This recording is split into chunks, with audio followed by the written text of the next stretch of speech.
We're here at Our Voice talking to Betty Ann Waters, whose story was made into a movie called Conviction, starring Hilary Swank.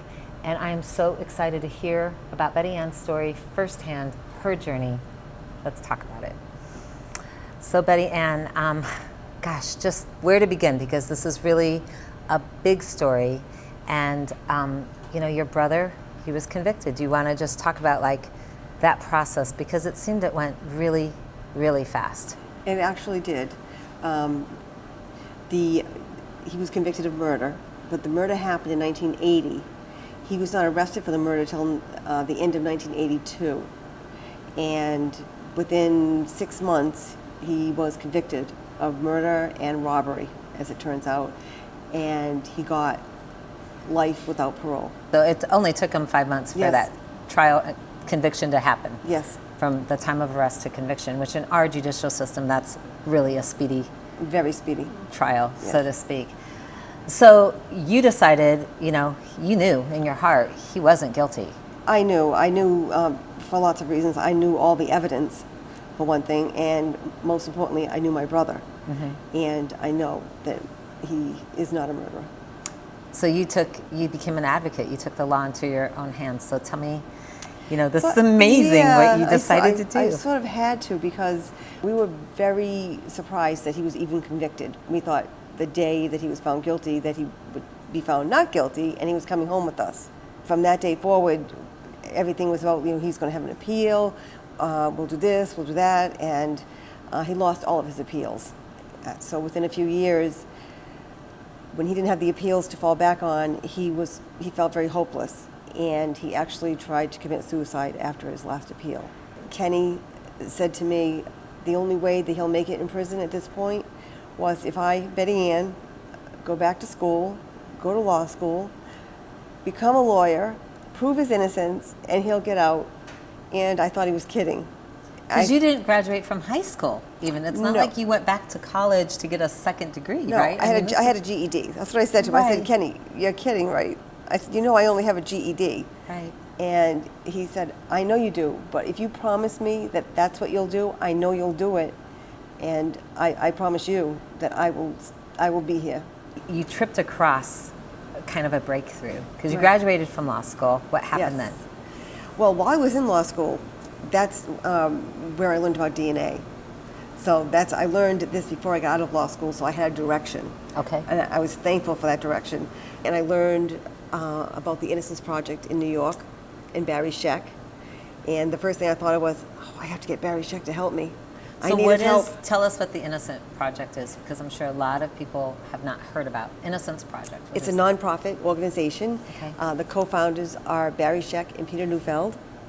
And they do, a lot of them, like Barry, does pro bono work to help people like my brother that have been wrongfully convicted. And I knew what I was looking for because I was at the trial, and I knew there was a lot of blood evidence, that the perpetrator left behind a lot of blood, because that became a big point of the trial, that there was type O blood left at the scene. And Kenny had type O, so does about, I believe, 48% of the population. Right. So when she opened the box and I saw the plastic bag with a curtain that looked 20 years old, it was like 18 years old at the time, old, but I knew that dark stain was blood because the perpetrator wiped his hands on, or her, wiped their hands on the curtain. So what happened? Well, from there, then I called the Innocence Project, and we said to me, well, now you're a lawyer and you have the evidence, which is, that's big in these cases. So I'm like, that's what I wanted. I wanted his name. I wanted him to help me. Well, I think he called me the next day, and I was like, I couldn't believe I was on the phone with Barry Scheck. And he said to me, this is a travesty of justice. I'll never forget those words. And if your brother is innocent, we will get him free. And I was like, those are the words I waited to hear for 18 years. So that was the blood type is really what kind of convicted him. They thought it placed him there, and so that was... Well, they made a big deal of it at trial, but trial was only a week or 5 days long.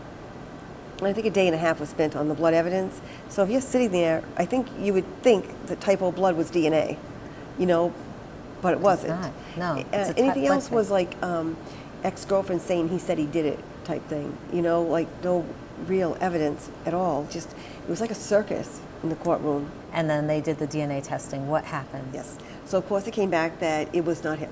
It was not him. So what happened once you knew the DNA didn't match? He's not the perp. Right.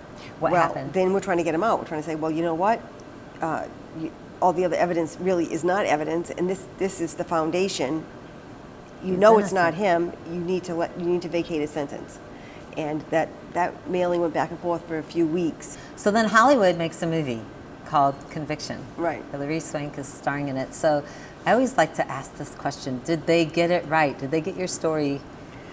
I would have to say yes. I think I was so lucky to have Tony Goldwyn as the director, and he ended up being also a producer. But he started out as he was supposed to be the director, and we just lucked out with him. And I think Tony, he gets the story, and it's not a documentary. But he captured the essence of this definitely journey did. Of your life. Yes. And I know your brother isn't with us now. So shortly after, Yes. I mean, to me, it's like he's finally free, and now he's not here. So do you want to talk about that a little bit? All of a sudden, he had an accidental fall, and he fell on his head. He spent 10 days in the hospital. It was touch and go. Like 1 minute we thought he was gone. The next minute we thought we were looking for a rehab place for him.